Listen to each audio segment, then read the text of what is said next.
지난주에도 저희가 오늘 읽은 고린도전서 15장 9절에서 10절 말씀을 가지고 하나님의 은혜의 의미라고 하는 그런 그 제목으로 하나님의 말씀을 선포하고 또 들었습니다. 그래서 은혜라고 하는 말, 그레이스, 은혜라고 하는 말이 너무 좋은 말이다.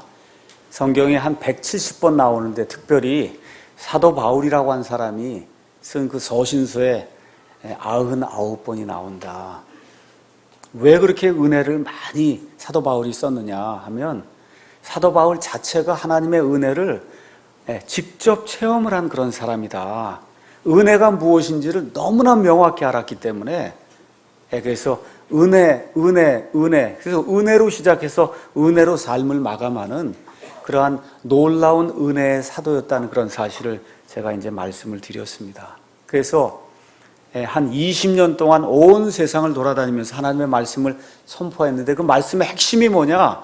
하나님의 은혜로 거저 구원받는 은혜의 복음이다. 이렇게 이제 말씀을 드렸습니다. 가는 곳마다 오직 하나님의 은혜로 사람의 행위와 상관없이 하나님이 거저 주시는, 무료로 주시는, 단번에 주시는 하나님의 은혜로 사람이 구원받을 수 있다. 이거 외에는 하나님 앞에 사람이 의롭게 될 수 있는 다른 방법이 없다. 평생을 하나님의 은혜를 선포하고 다닌 하나님의 은혜의 사람이 바로 사도 바울이었다. 이렇게 이제 말씀을 드렸습니다. 예수님을 심히 비판하던 그런 사람이에요. 그런 사람에게 하나님께서 직접 나타나셨습니다.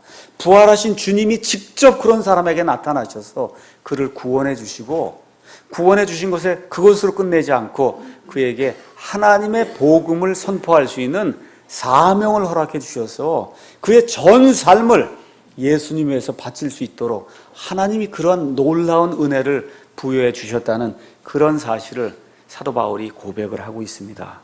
그래서 오늘 읽은 고린도전서 15장 10절에 있는 그 말씀 그대로 하나님의 은혜로 내가 지금의 내가 되었으니 내게 베푸신 그 하나님의 은혜가 헛되지 아니하여 내가 그들 모두보다 더 많이 수고했지만 내가 아니요 오직 나와 함께 하신 하나님의 은혜로다라고 하는 놀라운 고백, 언제 들어도 너무나 은혜가 되는 이런 고백을 거침없이 할 수 있는 그와 같은 하나님의 은혜의 사도가 바로 바울 사도였다. 이런 이야기를 제가 지난주에 말씀을 드렸습니다. 그래서 하나님의 은혜란 받을 자격이 없는 자에게 하나님께서 거저 단번에 무료로 불같이 하나님께서 뜨겁게 이렇게 채워주시는 그와 같은 선물이 하나님의 은혜다. 이렇게 말씀을 드리면서 하나님의 은혜가 임할 수 있는 유일한 통로가 뭐냐? 예수님과 예수님의 십자가와 예수님의 십자가의 보혈, 이것을 통해서만 그 하나님의 은혜가 우리에게 물같이 쏟아부어질 수 있다. 그래서 하나님의 은혜란 예수님 때문에 하나님께서 우리를 부유하게 만들어주시는 이걸 하나님의 은혜라고 이야기한다. 이렇게 말씀을 드렸습니다. 오늘은 동일한 성경 말씀을 가지고 하나님의 은혜의 깊은 의미, 그냥 의미가 아니라 하나님의 은혜의 깊은 의미라고 하는 그러한 제목을 가지고 예수님을 믿는 성도들의 삶이 어떠해야 되고 그 삶을 대하는 성도들의 태도가 어떻게 돼야 되는가 한번 생각해 보려고 동일한 말씀을 가지고 제가 작정을 하고 다시 한번 이 말씀을 드리려고 이 자리에 섰습니다.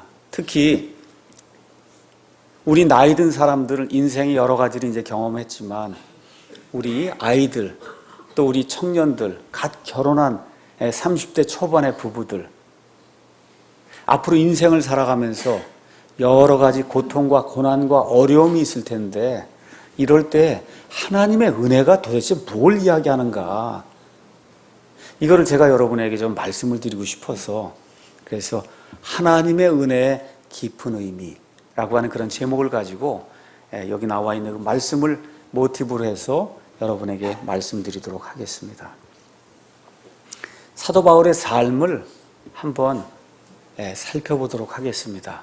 은혜의 사도, 은혜로 시작해서 은혜로 삶을 마감하고 전 생애를 하나님의 은혜의 복음만을 선포한 그 사람이 받은 하나님의 그 은혜의 삶이 어떤 건가, 그걸 한번 살펴보면 은혜가 이런 거구나, 그거 알 수 있지 않겠습니까? 그렇죠? 그래서 제가 오늘 어려운 이야기 하려고 하는 게 아니라 은혜를 받았잖아요. 그래서 은혜만 선포했어요. 그 은혜를 선포하고 은혜만 선포한 바로 그 사람의 은혜의 삶이 성경에 어떻게 기록이 되어 있는가, 이 말씀만 살펴보면 하나님의 은혜의 삶이 이런 거구나, 하나님의 은혜의 깊은 의미가 이런 거구나, 저와 여러분이 금세 이해할 수가 있습니다.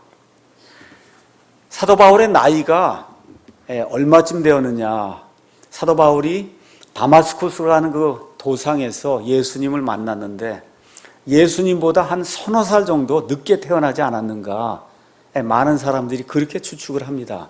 예수님이 BC 4년경에 출생하신 것으로 우리가 보면 사도 바울이 한 AD 1년경에 예수님보다 한 3년이나 4년 늦게 이 땅에 태어나지 않았는가, 이렇게 이제 생각을 해봅니다. 그래서 바울이 30살쯤에 다마스쿠스 가는 그 길에서 하늘에서 빛을 보고 꼬꾸라 쓰러진 가운데 자기가 그토록 핍박하고 죽었다고 믿었던 그 예수님이 바로 내가 핍박하는 그 예수다 라고 이야기할 때 그 예수님이 살아계신 그분이구나, 그거를 느끼기 시작하면서 그의 회심이 이루어지는 그런 일이 일어납니다. 자, 거기 가서 보니까 사도행전 9장에 사도 바울이 이렇게 회심한 가운데 우리 주님께서 아나니아를 통해서 바울이라고 한 사람이 앞으로 은혜의 사도로 은혜를 선포하고 다닐 사람인데 이 사람이 어떤 일을 해야 될 사람인가, 그의 삶을 요약해 주는 그런 말씀이 사도행전 9장 15절 16절에 나와 있습니다. 주께서 그에게 아나니아에게 이르시되 내 길로 가라. 그는 이방인들과 왕들과 이스라엘 자손 앞에 내 이름을 전하기 위해 내가 택한 그릇이니라. 여기까지는 참 좋은 거예요. 근데 16절 가서 보니까 은혜의 사도의 삶이 어떤 것인가를 하나님이 요약해 주신 그런 말씀이 그 안에 들어 있습니다. 그가 내 이름으로 인하여 얼마나 큰 일들로 반드시 고난을 겪어야 하는지 내가 그에게 보이리라. 참 아이러니한 그런 말씀이에요. 무언가 은혜를 받아서 선물을 받았다고 하면 좋은 것으로 삶이 꽉 이렇게 넘쳐야 될 것으로 이렇게 생각이 되는데, 은혜를 받은 은혜의 사도가 앞으로 어떤 일을 당해, 여기 가서 보니까 내 이름으로 인하여 얼마나 큰 일들로 고통을 당하고 핍박을 당할지 내가 그에게 보여주겠다. 뭔가 좀 심상치 않죠? 은혜 받은 사람의 삶이 이럴 수가 있을까? 은혜를 받으면 무언가 기뻐 넘치고 무언가 그냥 만사형통을 하고 무언가 이게 잘 돼야 될 것 같은데, 지금 하나님이 은혜 받은 자의 삶이 앞으로 내 이름 때문에 엄청나게 큰 일들로 핍박받는 그런 삶이 은혜 받은 자의 삶이다, 지금 그렇게 이야기를 하고 있는 겁니다. 무언가 조금 이상하게 처음부터 일이 흘러가는 것 같아요. 자, 바울이 어떻게 은혜의 삶을 살았는가, 성경을 통해서 하나하나 살펴보도록 하겠습니다. 자, 이렇게 돼서 갈라디아서 1장 17절 가서 보니까 바울이 아직 이제 이름이 그 당시에는 사울이었습니다.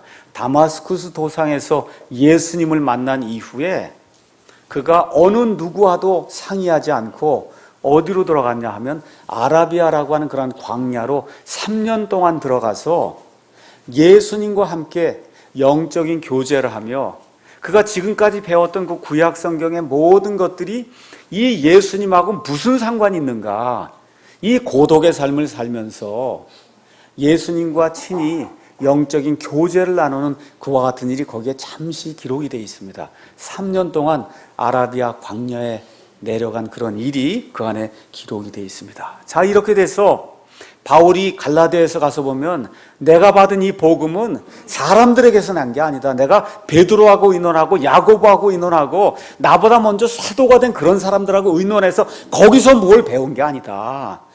부활하신 주님께서 내게 나타나시고 내가 3년 동안 아라비아 광야에서 고독한 그런 삶을 사는 가운데 주님과 교제하면서 예수님에게 직접 배운 게 그게 나의 복음이다. 바울이 담대하게 그렇게 이제 선포를 하고 있습니다. 자, 이렇게 주님을 만나고 주님과 영적인 교제를 3년 동안 나눈 이후에 다시 바울이 다마스쿠스로 내려와서 복음을 선포하는데 어떤 일이 생기느냐? 9장 23절 가서 보니까 여러 날이 지나서 유대인들이 사울을 죽이려고 의논했다. 이런 일이 나오는 거예요. 아니, 이거 은혜를 받았어요. 주님을 직접 만났습니다. 주님과 3년 동안 교제를 나눴어요. 은혜가 충만한 가운데, 성령님이 충만한 가운데 지금 다마스쿠스 내려와서 하나님의 말씀을 전하면 무슨 커다란 부흥이 일어나야 되는데, 그게 아니라 사람들이 기다렸다 그를 죽이려고 그러는 거예요. 너무나 많은 사람들이 집중해서 그를 죽이려고 하니까 어떤 일이 생겼냐? 24절. 그들이 숨어 있음을 사도들이 알게 되니라. 그들이 그를 죽이려고 밤낮으로 성문을 지키는 거예요. 성문 지키는 거예요. 이번에도 우리가 어떤 사람 도망 다니는 거 봤잖아요. 도망 다니니까 CCTV로 해서 그냥 뭐 몇십만 명 동원이 돼갖고 보지 않습니까? 그 당시에 뭐 CCTV가 없으니까 그 당시엔 성이에요. 성에 들락날락할 수 있는 유일한 길은 성문뿐이 없는 거예요. 그러니까 성문에서 기다리는 겁니다. 이 바울을 죽이려고. 그러니까 성문으로 나갈 수가 없어서 어떻게 됐어요? 그때 제자들이 밤에 그를 데려다가 바구니에 담아서 성병을 통해 달아내려서 그래서 도망치는 그런 일이 이 안에 기록이 되어 있어요. 은혜를 받았어요. 주님을 직접 만났습니다. 주님과 직접 3년 교제를 나누었어요. 교제를 나눠서 하나님의 말씀을 전하는데 부흥이 일어난 게 아니라 바구니를 타고 밤에 성벽 밖으로 도망하는 이러한 일이 은혜의 사도에게 그의 삶에 회심이 일어난 그의 삶의 첫 부분에 일어나게 된 겁니다. 근데 바울이 지금 뭐라고 얘기하냐? 이것도 나와 함께 하신 하나님의 은혜다. 거기 그렇게 이야기하지 않아요. 내가 그들 모두보다 더 많이 수고해서 내가 아니요 오직 나와 함께 하신 하나님의 은혜다. 회심한 이후에 약 20년쯤 지나서 지금 고린도전서를 기록하면서 내가 그 당시에 아레다 왕이 시킨 그런 총독이 나를 잡으려고 할 때 바구니를 타고 이 다마스쿠스의 그 성벽을 넘어갔던 그런 일이 있었는데 그것도 지금 와서 보니까 하나님의 은혜다. 그렇게 지금 이야기하고 있는 겁니다. 이렇게 회심한 이후에 3년이 지나서 처음으로 예루살렘에 내려가서 베드로와 그 다음에 야고보를 만나는 그런 사건이 갈라디아서에 또 기록이 되어 있습니다. 예루살렘에 내려가서 하나님의 말씀을 전하려고 하니까 거기 예루살렘에 여러 제자들이 있습니다. 그런데 문제가 뭐예요? 그 제자들이 이 바울이 회심했다는 사실을 믿어주질 않는 거예요. 내가 부활하신 주님을 만났습니다. 심지어 주님과 3년 동안 광야에서 영적인 교제를 나눴습니다. 아무도 바울의 말을 듣는 사람이 없는 겁니다. 심지어 어떤 일들이 생겼냐? 자기가 교육을 받고 수많은 사람들이 자기를 알고 있는 그 도시 예루살렘 거기에 갔는데 거기에 그리스말을 하는 유대인들이 바울이 와서 예수님이 메시아라고 하는 그런 말을 전하게 되니까 사도행전 9장 26절에서 30절 가서 보니까 유대인들이 또 예루살렘에서도 바울을 죽이려고 하는 겁니다. 그래서 할 수 없이 제자들이 바울에게 뭐라 그래요? 안 되겠다. 너 고향 다소로 좀 내려가서 피신하고 있어라. 도저히 이 상태로는 복음을 전할 수가 없다.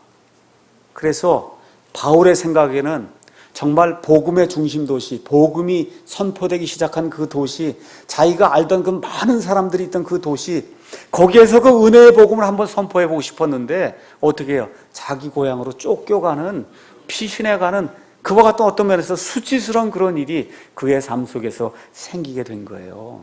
근데 바울이 뭐라 그래요?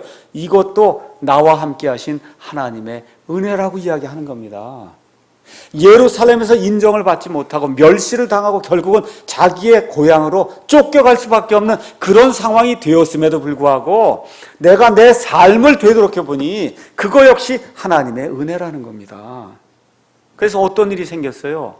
회심한 이후에 약 10년 동안 바울이라고 한 사람이 그의 도시 다소로 이제 피난을 가갖고 사람들의 뇌리 속에서 잊혀지는 가운데 말 그대로 무명의 삶을 사는 그 잊혀진 10년이 사도 바울이라는 사람에게 생기게 되었다. 성경이 그렇게 기록하고 있습니다. 많은 사람들이 생각하는 것처럼 구원받고 은혜받고 바울과 같으면 주님을 직접 대면하고 주님의 음성을 듣고 주님과 교제를 나누고 정말 모든 게 그냥 영으로 가득 차서 충만한 이런 가운데 무언가 할 수 있겠구나 이렇게 생각했는데 예수님이 뭐라 그래? 너 고향으로 가서 10년 동안 거기서 있어라. 얼마나 답답했겠습니까? 그렇죠? 근데 바울이 뭐라 그래요? 이것도 나와 함께 하신 하나님의 은혜다. 그렇게 이야기하는 거예요. 하나님의 사역자가 되기로 결심을 하고 은혜가 충만해서 신학교를 졸업하고 성경을 공부하고 무언가 해보려고 하는데 좌절이 되는 그런 경우가 너무 많이 있어요. 그때도 이것이 나와 함께하는 하나님의 은혜로 받아들여야 된다는 거예요. 바울이 얼마나 어려웠겠어요. 가말리엘의 문화에서 바리새인으로 자라면서 율법에 능통한 그러한 율법 박사가 됐습니다. 이런 가운데 구약 성경을 얼마나 많이 읽었겠어요. 예수님을 직접 만났어요. 예수님의 직접 지도를 받았어요. 이제 가서 말씀만 선포하면 뭔가 변할 것 같은데 예수님이 너 고향으로 다시 돌아가서 거기서 쥐 죽은 듯이 지내라. 바울이 이것도 나와 함께 하신 하나님의 은혜다. 그렇게 이야기하는 겁니다. 자, 이러는 가운데 바나바라고 하는 이 우정이 많은 이 사람이 안디옥에서 가만히 보니까 안디옥의 사역이 너무 잘 진행이 되는데 이걸 맡아서 같이 일할 사람이 없는 걸 보고는 10년이 회심한 지 10년이 지난 그 바울을 다소에 가서 바나바가 데려오는 그런 장면이 사도행전 11장에 나오게 됩니다. 그래서 이 두 사람이 열심히 하나님의 말씀을 안디옥에서 전하게 될 때 처음으로 예수님 믿는 사람들이 그리스도인이라고 불리는 그런 일이 사도행전 11장에 이제 기록이 되어 있습니다. 자, 이렇게 무명으로 근 10년 이상의 세월을 지내는 가운데 하나님이 그를 다시 부르셔서 그래서 이제 바나바와 함께 드디어 사도행전 13장에 이 소아시아 지방을 거쳐가면서 그러면서 하나님의 복음을 선포하는 선교사로 부름받는 그런 내용이 그 안에 기록이 되어 있습니다. 선교사로 부름을 받은 거예요. 드디어 1차 선교여행을 떠나는 가운데 사도행전 14장에 가서 보니까 루스드라라고 하는 그런 도시에 다다랐습니다. 그 도시에 다다랐더니 거기에 어머니 태에서부터 한 번도 걸어보지 못한 발이 불구가 되어 있는 그 사람이 있는데 가만 보니까 병 고침 받는 그런 믿음이 있어서 바울과 바나바가 이 사람의 병을 고쳐줬더니 거기 있던 사람들이 하늘에서 신들이 내려왔다고 하면서 이 두 사람에게 경배를 하려고 하는 걸 이 바울이 제지라는 그런 내용이 그 안에 기록이 되어 있습니다. 이런 일 있은 다음에 어떤 일이 생기냐? 또 유대인들이 나타난 거예요. 나타나서 돌로 사도 바울을 쳐서 그래서 돌을 맞아갖고 이제 바울이 죽었구나. 이렇게 생각하고는 도시 밖으로 버리고 떠나는 그런 일이 그 안에 기록이 되어 있습니다. 근데 바울이 뭐라 그래요? 이것도 하나님의 은혜다. 돌에 맞아서 죽을 뻔한 그런 상황 가운데 이것도 하나님의 은혜다. 바로 이때 고린도후서 12장에 기록된 셋째 하늘에 올라가서 말로 할 수 없는 하나님의 그 영광과 셋째 하늘의 아름다움을 바로 이게 돌에 맞아서 거의 죽을 뻔한 그런 상태에서 바울이 체험을 하고 내려오는 그런 일이 그 안에 기록이 되어 있는 거예요. 바울이 그 모든 것들을 다시 한번 회상하면서 돌에 맞아 죽을 뻔했던 것도 나와 함께 하신 하나님의 은혜다. 지금 그렇게 이야기를 하고 있는 겁니다. 자, 이 일 이후에 2차 선교 여행을 가는 그런 내용이 성경에 기록이 되어 있습니다. 자, 이번에는 사도행전 16장 가서 보니까 빌립보라고 하는 마케도시아의 큰 식민지에 이르렀는데 거기 가서 보니까 어떠한 소녀 하나가 마귀에게 들려서 점을 치는데 너무 점을 잘 치는 거예요. 근데 가만히 보니까 마귀 들린 걸 보고 예수님의 이름으로 이 마귀를 내쫓는 그런 일이 생기게 됩니다. 얼마나 좋은 일이에요. 근데 바울에게 어떤 일이 생겨요? 이 주인들이 이 여자를 다스리던 그런 주인들이 고발함으로 말미암아 바울이 옥에 갇히고 매를 맞고 심한 고난과 멸시를 당하는 그런 일이 여기 빌립보에서 일어난 그런 일이 성경에 기록이 되어 있습니다. 여러분, 좋은 일을 해준 거 아닙니까? 그렇죠. 마귀를 내쫓아 주지 않았어요? 빌립보 그 지역에, 그래서 그 빌립보 그 감옥에 갇혔을 때도 하나님의 말씀을 이야기하고 찬송가를 부를 때 많은 사람들에게 은혜를 끼치는 그런 일이 생겼음에도 불구하고 육신적으로 너무나 큰 아픔이 있었던 거예요. 매를 맞고 감옥에 갇히고 주리를 틀리고 엄청난 그런 일이 생겼다, 그 얘기죠. 근데 바울이 뭐라 그래요? 그 과거의 이런 일들을 회상하면서 그것도 나와 함께 하신 하나님의 은혜다, 그렇게 이야기하는 겁니다. 그 일 당한 것도 나와 함께 하신 하나님의 은혜다. 이런 가운데 3차 선교 여행을 떠나는 가운데 어디로 갔느냐? 에베소라고 하는 그런 도시로 갔어요. 에베소는 그 당시에 세계 5대 도시 안에 들 정도로 굉장히 큰 그런 도시입니다. 거기에서 만 2년 동안 바울이 말씀을 선포했더니 에베소는 지금의 터키입니다. 그러니까 터키에 있던 사람들 중에는 예수 그리스도의 복음을 사도 바울이 전하는 걸 듣지 못한 사람이 없었다고 기록이 될 정도로 하나님의 말씀을 열심히 선포하는 그런 일이 생기게 됩니다. 이렇게 되면 뭔가 일이 잘 돼야 되는데 어떤 일이 또 생겨요? 데메드리오라고 하는 우상을 만들어 파는 사람들이 가만 보니까 사도 바울 때문에 장사가 안 되는 겁니다. 사람이 만든 건 신이 아니다. 그래 지금 우상을 만들어 팔고 있는데, 우상의 어떤 성물함을 만들어서 팔고 있는데, 바울이 온 아시아에 돌아다니면서 사람이 손으로 만든 건 우상이지 하나님이 아니라 그러니까 장사가 안 되잖아요. 에베소의 사람들을 모아놓고 이 바울과 그의 동료들을 죽여야 된다고 그러면서 몇 시간 동안이나 에베소 사람들의 이 다이아나야 외치면서 바울과 이 유대인들을 죽이려고 하는 그러한 음모가 에베소에서 있었거든요. 얼마나 무서웠겠어요. 지난번에 제가 이 터키 지방을 방문할 수 있는 그러한 기회가 있어서 에베소라고 하는 데를 한번 갔습니다. 그 당시에 에베소는 말씀드린 세계 5대 도시 안에 들 정도 굉장히 큰 그런 도시였는데, 이 에베소가 지진 때문에 모든 것이 다 이제 황폐하게 돼서 지금은 아무것도 남아있지 않습니다. 이 모든 것들을 다시 이제 복구를 해놔서 그 당시 그 에베소 사람들이 가지고 있던 그 극장, 아니면 이 콜로세움 같은 커다란 경기장, 이런 걸 이렇게 복구시켜 놨는데 사람이 2만 명, 3만 명이 들어갈 수 있는 그렇게 넓은 장소예요. 거기 사람들이 모여갖고 바울이라고 하는 그 한 사람을 대적하기 위해서 바울을 잡아 죽이려고 할 때 얼마나 어려웠겠습니까? 그럼에도 불구하고 바울이 이것도 나와 함께 하신 하나님의 은혜라고 그렇게 고백을 하고 있습니다. 이러한 은혜의 사도가 결국은 3차 선교여행을 다 마치고 예루살렘에 왔다가 자기 동족들에게 잡혀서 결국은 로마로 이송이 돼서 로마의 그 감옥에서 쓸쓸하게 아무도 찾아와 주지 않는 그런 상황 속에서 기록에 의하면 참수형을 당해서 쓸쓸한 그런 삶을 마감했다고 역사의 기록들이 우리에게 이야기를 하고 있습니다. 근데 바울의 입장에서는 이것도 나와 함께 하신 하나님의 은혜라는 거예요. 아무도 찾아와 주지 않아요. 수많은 사람들에게 은혜의 복음을 전했지만 나와 함께 서서 나를 변론해 준 그런 사람이 없다. 오직 예수님만이 나와 함께 쓰셨다고 바울이 기록을 하고 있습니다. 그럼에도 뭐라 그래요? 이것이 나와 함께 하신 하나님의 은혜다. 하나님의 은혜로 구원받았습니다.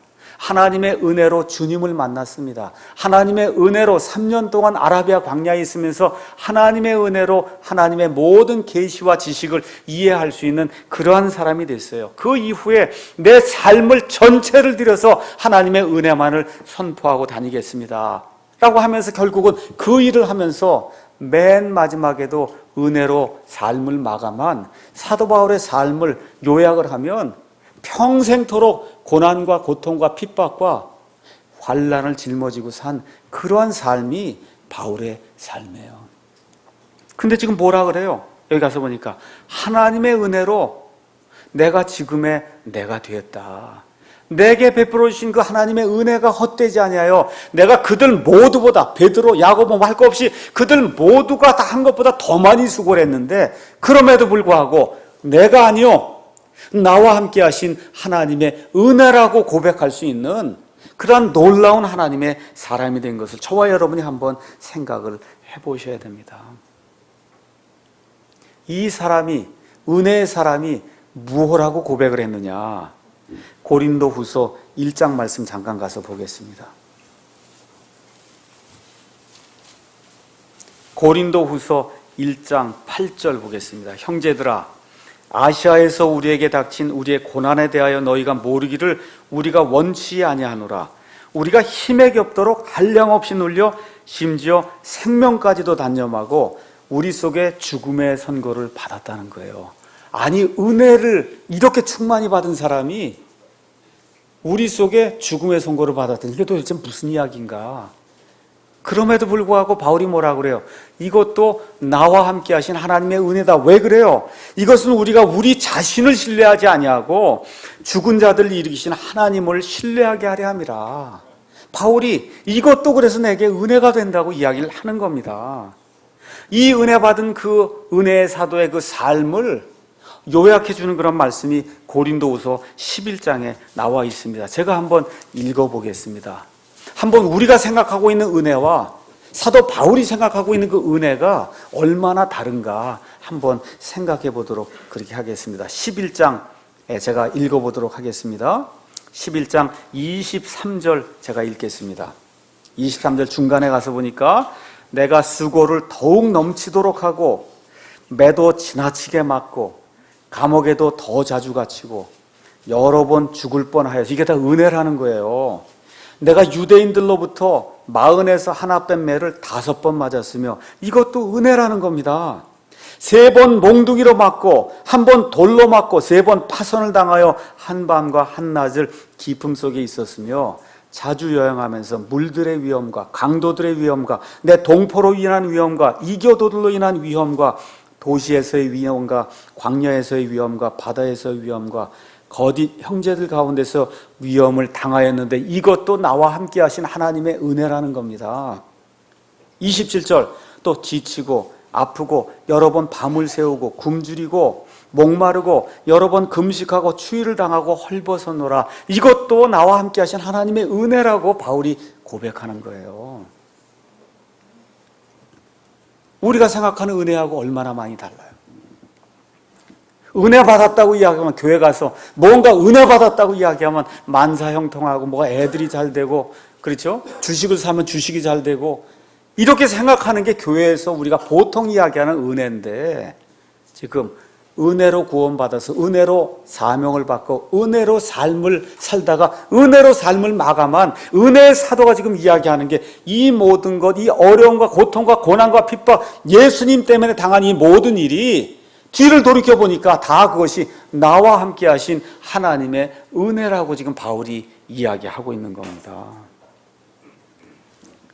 거기 옆에 가서 보니까 고린도후서 12장, 거기 가서 보니까 무엇라고 기록이 되어 있냐. 11절, 내가 자랑함으로 어리석은 자가 되었거니와 너희가 억지로 나를 시켰느니라. 내가 너희에게서 칭찬을 받아야 마땅하노니 내가 아무것도 아닐지라도 무슨 일에서나 가장 으뜸 가는 사도들보다 결코 뒤지지 아니하노라.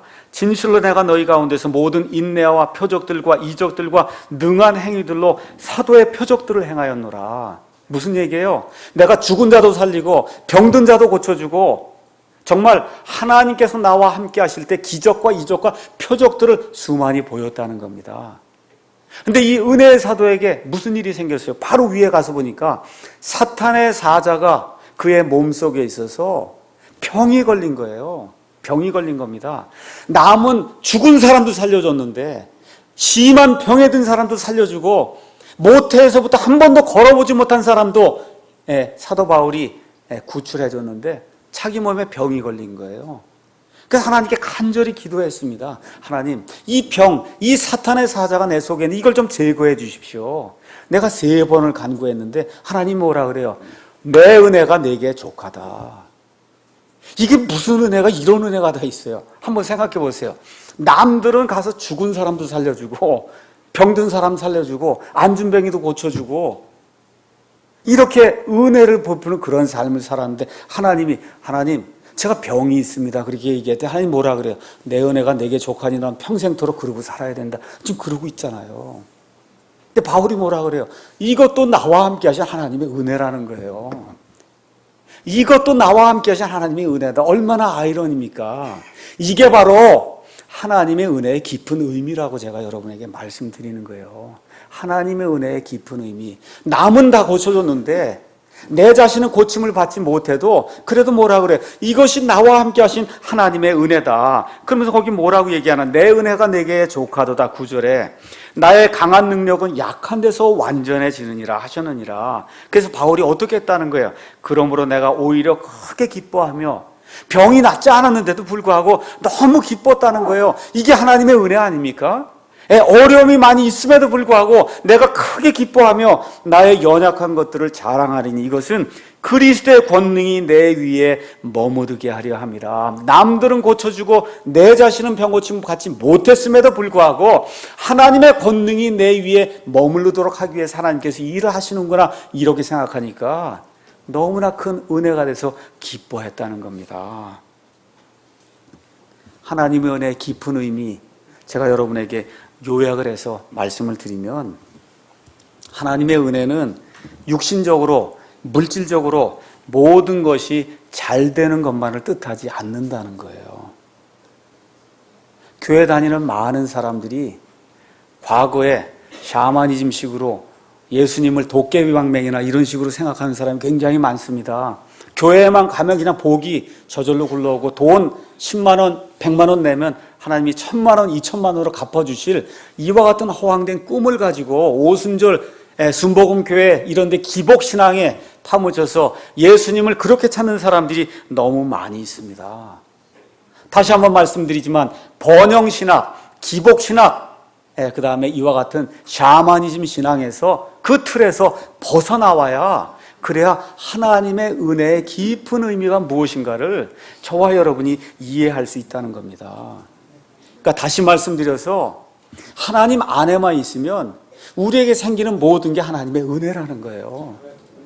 저와 여러분이 이걸 깨달아야 우리에게 닥치는 그런 고난과 고통이 무엇인가 저와 여러분이 잘 이해할 수 있는 겁니다. 다시 한번 말씀드려요. 예수 그리스도 안에 있으면 우리에게 생기는 모든 것이, 좋은 것이든 나쁜 것이든 모든 것이 하나님의 은혜다.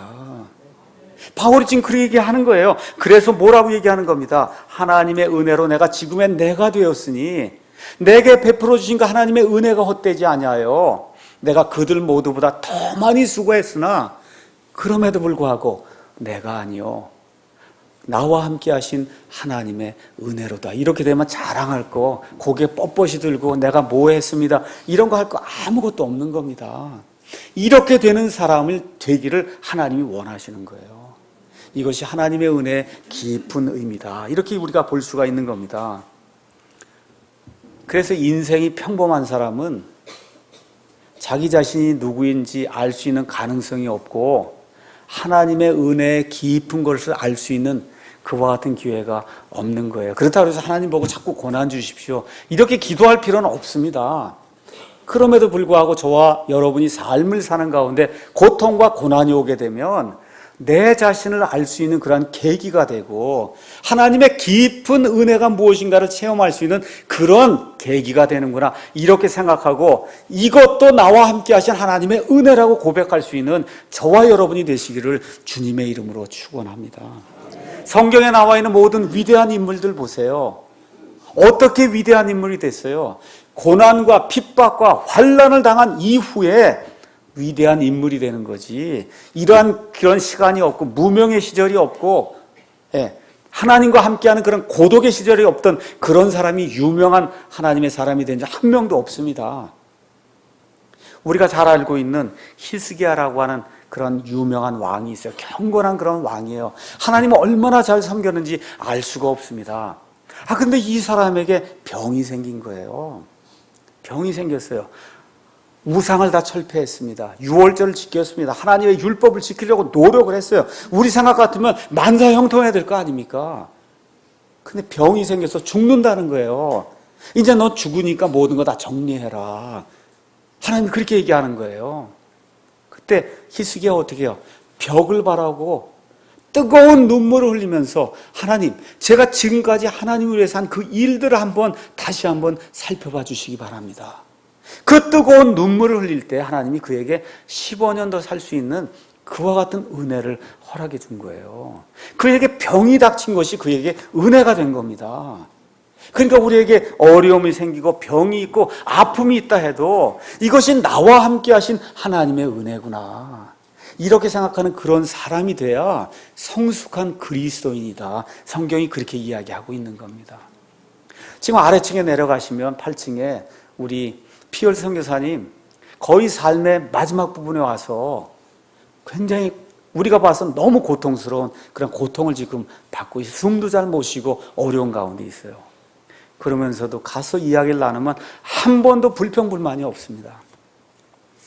그래서 이게 은혜가 되는 거예요. 나도 죽을 때 저렇게 돼야 될 텐데, 앞으로 20, 30년 있으면 나도 저기 병실에 가서 저러고 지금 누워있을 텐데, 저 때 하나님의 은혜가 얼마나 풍성한가를 내가 몸으로 증언할 수 있는 그런 사람이 돼야 되겠다, 그런 생각을 하게 되는 겁니다.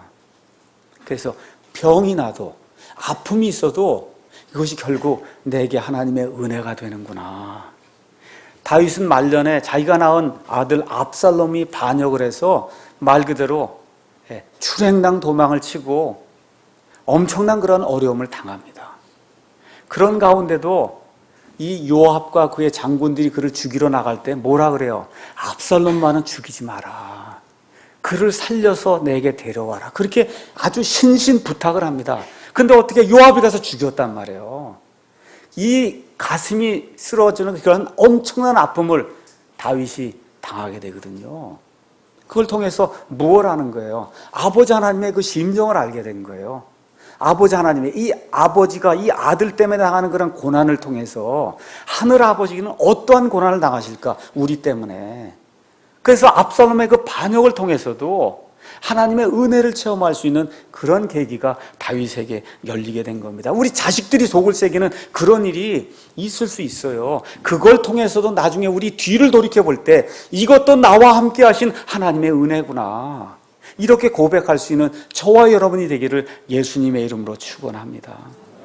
유다와 이스라엘 백성, 하나님을 그렇게 속을 썩이는 가운데 가장 큰 문제가 뭡니까? 이방신을 섬기고 우상을 섬기는 거예요. 자기들이 조각을 해놓고 이게 하나님이라고 그러고 이게 여호와 하나님이라고 그러고 이게 금송아지를 만들고 우리를 이집트에서 데리고 나온 신이라고 주장을 하니 하나님 보시기에 얼마나 답답하겠습니까? 몇백 년 하나님이 그대로 내버려 두셨습니다. 결국은 안 돼서 어떻게 해요? 이 문제 해결하려면 방법이 없구나.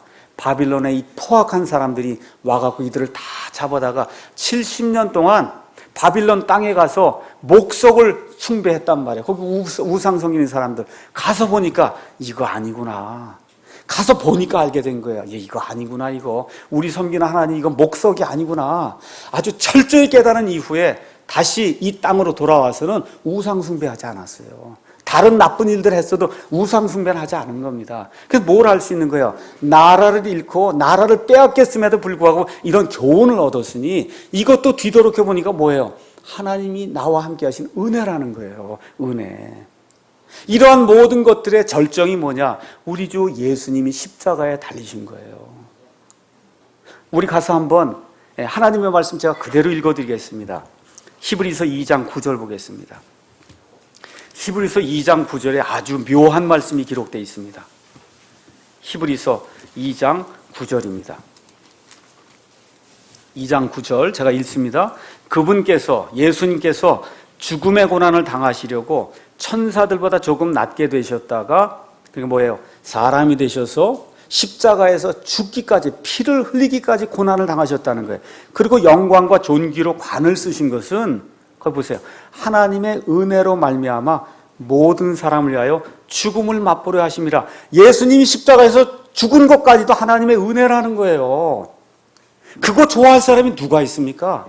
십자가에 달려서 피를 흘리고 그 엄청난 고난을 당하는 거, 그거 좋아할 사람이 누가 있어요? 근데 우리 예수님은 그 십자가를 거쳐야 영광의 관을 받을 수 있다는 걸 확신하고 그 십자가의 길을 가셨다는 거예요. 그래서 뭐예요? 그게 죽는 게 하나님의 은혜가 됐다는 겁니다. 그래서 여기 가서 보니까 히브리서 12장에 이 말씀이 이렇게 또 요약이 되어 있습니다. 히브리서 12장 20절. 2절 가서 보니까 뭐라고 기록이 되어 있냐. 우리의 믿음의 창시자요 또 완성자이신 예수님을 바라보자. 그분께서는 자기 앞에 놓인 기쁨으로 인해 십자가를 견디사 십자가를 견뎠다는 거예요. 그게 하나님의 은혜로 견뎠다는 겁니다. 그 수치를 멸시하시더니 이제 드디어 하나님의 왕자 오른편에 앉으셨느니라. 그러니까 우리 그리스도인의 삶은 십자가 다음에 왕관이 있는 거지, 먼저 왕관을 받으려고 하면 안 된다는 거예요. 심지어 예수님이 십자가에 죽으신 것도 하나님의 은혜 때문에 그랬다는 겁니다. 지금 여기 히브리서 기자인 사도 바울이 그렇게 이야기를 하고 있는 거예요. 그래서 결국 우리 예수님께서 모든 것들 위에 올라서시고 모든 것들을 통치하실 수 있는 그와 같은 영광스러운 이름을 받게 됐다고 빌립보서 2장 6절에서 10절이 우리에게 이야기하고 있는 겁니다. 다시 말씀드려, 성도의 삶에서 고통과 고난은 우리가 하나님께 더 가까이 나아갈 수 있는 기회를 제공하는 거다. 그렇기 때문에 고통과 고난과 핍박이 결국 우리가 뒤를 돌이켜볼 때 그것도 하나님의 은혜구나, 이렇게 고백할 수 있는 저와 여러분이 돼야 된다. 성경이 그렇게 이야기를 하고 있는 겁니다. 이제 이 모든 것을 우리와 우리 나라에 한번 적용을 해보겠습니다. 1910년부터 1945년까지 만 35년 동안 일본의 식민지 지배를 받았습니다. 나라를 잃었어요. 이런 거 원하는 사람 있어요? 나라 잃고 그 서름 가운데 지내는 거 원하는 사람 있습니까? 아무도 없어요. 그런데 조선시대 말기에 왕과 관료들이 부패하고 부정하고 무능력한 가운데 사색당파 분열을 일으키고 백성은 말 그대로 동방에서 가장 무지하고 가장 게으른 그런 백성으로 평이 날 정도로 나라가 어지러웠습니다. 지금 와서 우리가 돌이켜보면 이것을 깰 수 있는 유일한 방법은 하나님께서 유다와 그 백성들을 바빌론 포로 생활시켰듯이 이와 같은 그 식민 지배를 통해서라도 이 사람들을 깨야 된다. 지금 우리가 돌이켜보면 일제 36년이라고 하는 거 어려웠어요. 원치 않았습니다. 그럼에도 불구하고 그걸 돌이켜보면 하나님의 은혜라고 우리 기독교인들은 고백을 하는 거예요. 다른 모든 종교는 어떻게 생각할지 모릅니다. 그렇지만 예수님을 믿는다고 하면 우리의 과거의 그런 수치스러운 역사, 부끄러운 역사, 지옥적인 그런 역사도 돌이켜보니까 그게 있었기 때문에 지금 우리가 있다는 겁니다. 그래서 하나님의 은혜다, 우리가 그렇게 고백하는 거예요. 제가 말 잘해야 됐던 누가 딱 요만큼만 따서 어떤 사람 이번에 그래서 국무총리가 못 됐잖아요. 제가 다시 한번 말씀드려요. 이거 원치 않아요. 누가 나라 잃는 거 원합니까? 그렇지 않습니까? 그런데 뒤를 돌이켜보니 그와 같은 일이 있었기 때문에 우리가 지금의 이 시점에 온 것이 아니냐, 이렇게 하면서 우리가 그 당시의 그 고난도 하나님의 은혜라고 우리 기독교인들은 그렇게 고백을 하는 거예요. 정신이 번쩍 나게 하나님이 만들어 주셨다. 그리고 하나님께서 이승만이라고 하는 걸출한 지도자를 이 땅에 허락해 주셔서 자유민주주의라고 하는 걸 이 땅에 토대로 세울 수 있는 그런 사람을 초대 대통령으로 만들어 주신 거예요. 왕권이 계속 유지되면 이 나라가 어떻게 되겠습니까? 이것도 그래서 우리가 하나님께서 우리에 함께 해주신 하나님의 은혜다. 성경을 손에 들고 이 성경에 따라 백성을 다스리겠다고 고백하고 약속했던 그 대통령이 이승만이에요. 이 사람 때문에 이 나라가 지금까지 자유민주주의라고 하는 그런 토대 하에서 발전하고 있는 겁니다. 이것도 돌이켜보면 하나님의 은혜다. 초대 대통령이 우상을 숭배하고 그런 대통령에서 이 나라가 그런 방향으로 갈 수밖에 없는 거고, 사회주의자였으면 나라가 그런 방향이 됐으면 이미 북한에 다 먹히고 말았습니다. 자유주의, 민주주의를 신봉하는 그러한 사람이 이 나라의 초대 대통령이 된 거 하나님의 은혜다, 우리가 그렇게 고백할 수 있는 거예요. 6.25 사변 3년 동안 엄청 고생 많이 당했습니다. 많은 사람 죽었습니다. 지금 와서 돌이켜보면 그것도 하나님의 은혜다. 우리 기독교인은 그렇게 고백하는 거예요. 나라가 사상 때문에 분열이 돼서 공산주의자들이 나라 남한 전체를 먹어버릴 수밖에 없는 그런 상황 속에서 6.25 전쟁이 일어나서 미국과 유엔의 도움으로 말미암아 이 나라가 다시 한번 제대로 설 수 있는 그런 계기가 우리에게 열렸기 때문에 지금 와서 돌이켜보면 많은 사람이 죽었음에도 불구하고 그 6.25 전쟁과 하나님이 우리와 함께 하신 우리의 은혜다. 그렇게 우리가 고백하는 겁니다. 그게 우리 기독교인의 기본적인 자세다. 이런 면에서 우리 믿는 사람들은 뒤를 돌이켜볼 때 과거의 모든 일들, 심지어 나쁜 일들까지도 우리를 향한 하나님의 계획이라고 지나간 모든 일들을 되돌이켜보면서 정말 그게 하나님의 은혜였구나 이렇게 고백하는 거예요. 바울이 그렇게 엄청나게 어려운 그런 시험과 환난과 고통을 당할 때 그거 원하지 않았습니다.